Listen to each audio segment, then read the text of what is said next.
तो एक तब का दिन था, एक आज का दिन है। दरबार की शक्तियों में ऐसे ही इजाफा होता रहता है, ऐसे ही वृद्धि होती रहती। माँ है तो सब कुछ है। जीवन में माँ का सबसे बड़ा महत्व है। माँ नहीं तो जन्म भी नहीं। माँ सृष्टि का जो है हमारा आईना है, द्वार है हमारी माँ। सबसे प्यारी धरती में अगर कोई कृति है, अनुपम कृति, तो हमारी माँ है।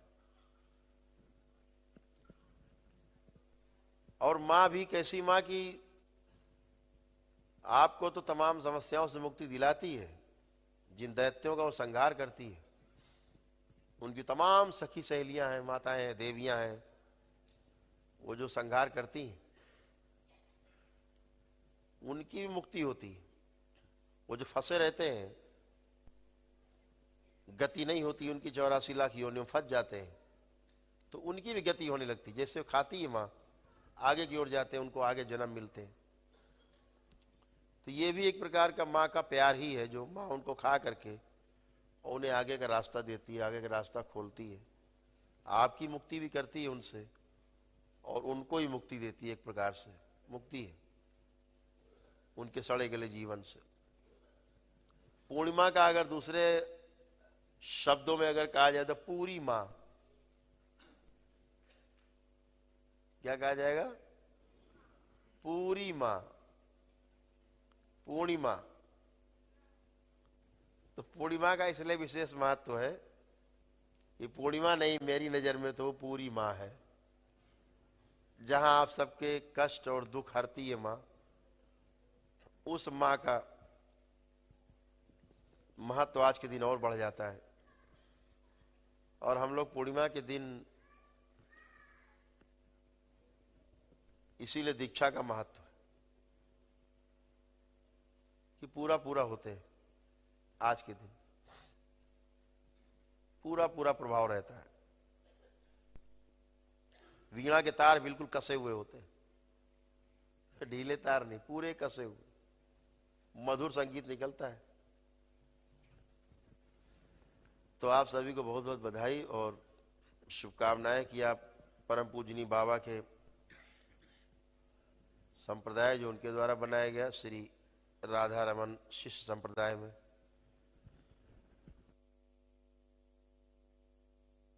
सीधे जुड़ रहे हैं।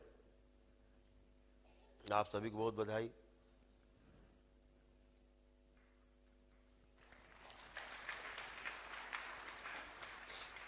एक आपको रहस्य की बात बताएं, जो बताई नहीं अभी तक, आज बताते। पूर्णिमा में आज जो आप दीक्षा लेते हो, इस दीक्षा का फल क्या है? पूर्ण गुरु से। हम तो बीच में है, दीक्षा तो बाबा ही देते हैं, हम तो माध्यम है, क्योंकि शरीर है, आपको दिखता है। गुरु तो आपके बाबा ही है, हम तो आप ही की तरह है। लेकिन जो दीक्षा नहीं लेते, दरबार से ठीक होके चले जाते, वो लोग और आप में फर्क क्या है? दीक्षा के बाद क्या फर्क आता है? आज 4 लाइन में उस रहस्य को आपको हम समझाते हैं।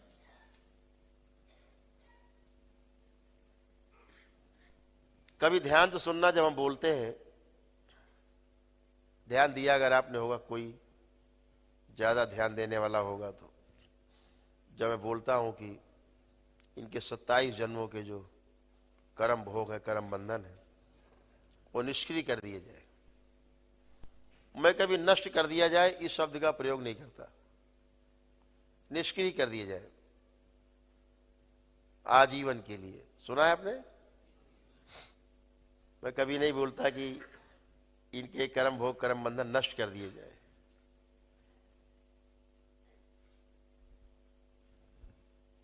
वो अधिकार बाबा ने दे रखा है, नष्ट भी किए जाते हैं कभी कभी किसी किसी। लेकिन अगर वो नष्ट करने की ताकत अगर किसी में है, तो बाबा द्वारा दी जाने वाली इस दीक्षा के बाद जो आप मंत्र जाप करोगे ना, इसी से आपके कर्म भोग कर्म बंधन नष्ट होते हैं। हम सिर्फ निष्क्रिय करते हैं आपके।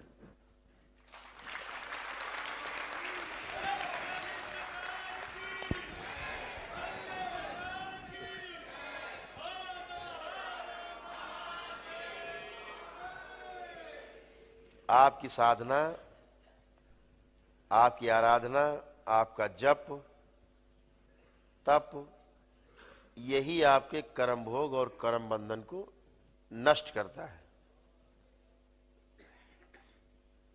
दरबार जब आपकी स्मृतियां नष्ट कर सकता है खराब, तो कर्म भोग कर्म बंधन नष्ट करने में कोई दिक्कत नहीं।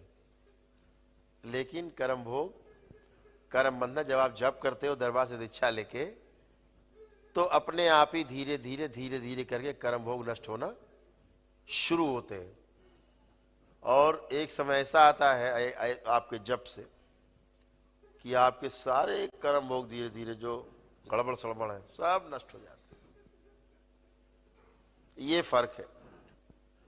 जो दरबार से 9 हवन करके और ब्लैक मैजिक कटवा के अपना और स्मृति चिकित्सा करा लेते हैं, तो उनके कर्म भोग कर्म बंधन निष्क्रिय होते हैं।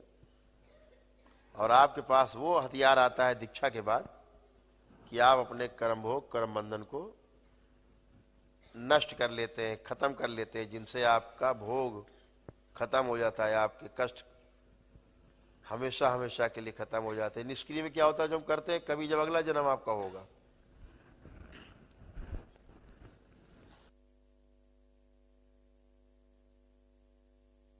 तो जिन कर्म भोग कर्म बंधन कारण आपको अभी कष्ट थे, ये कभी आपको अगले जन्मों में वो आ सकते हैं। अगर आपने अपनी हरकतें नहीं छोड़ी तो आगे आ सकते हैं कभी अगले जन्म में। अभी तो ये निष्क्रिय हो गए, निष्क्रिय हो गए पीछे चले गए, अभी आगे नहीं आएंगे तो आपको कष्ट नहीं हुआ, इसीलिए आपकी पेशी कट जाती, सबकी पेशियां कट जाती, सबकी सबके कष्ट चले जाते हैं, रोग चले जाते हैं, इसीलिए जाते हैं क्योंकि कर्म भोग कर्म बंधन निष्क्रिय हो जाते, वो सक्रिय नहीं रहते।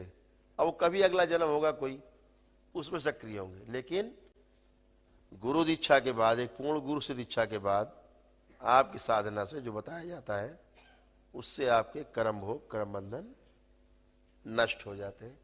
इतना फर्क है दोनों में, बस जो मुख्य बात है। तो चलिए हम सब लोग तो बतियाते रहेंगे खूब आराम से, खूब समय है, रात्रि ज्यादा हो रही, तो अपने अपने किट अपनी खोलिए और शिवलिंग जो है वो के दर्शन करिए, खोल के रखिए सामने।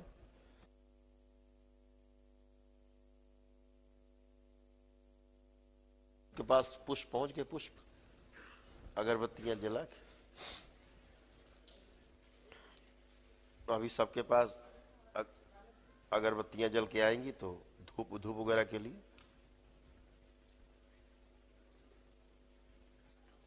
पूजन करेंगे। भगवान भोलेनाथ जो है ना, जल से ही प्रसन्न हो जाते हैं, है ना।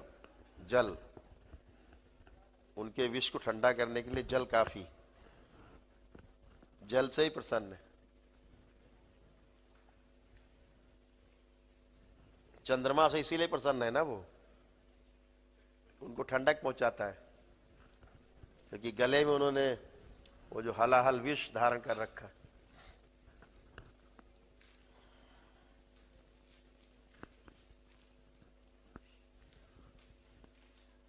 तो सभी लोग अपने अपने जो शिवलिंग है वो अपने सामने रखेंगे।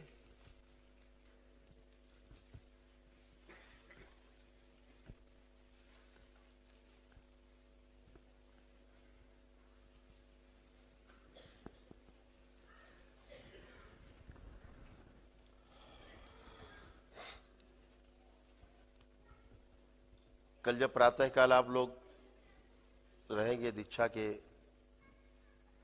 जो आपको मंत्र मिलेगा, दीक्षा तो अभी हो जाएगी, मंत्र जो मिलेगा सुबह,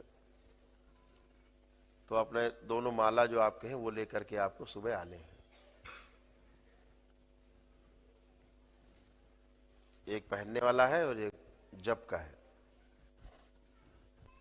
आपको पता ही है कि जिनको मंत्र सिद्ध करना होता है वो तो अपना गिनती करके रखे कितने हमने जप किए, तो 1.25 लाख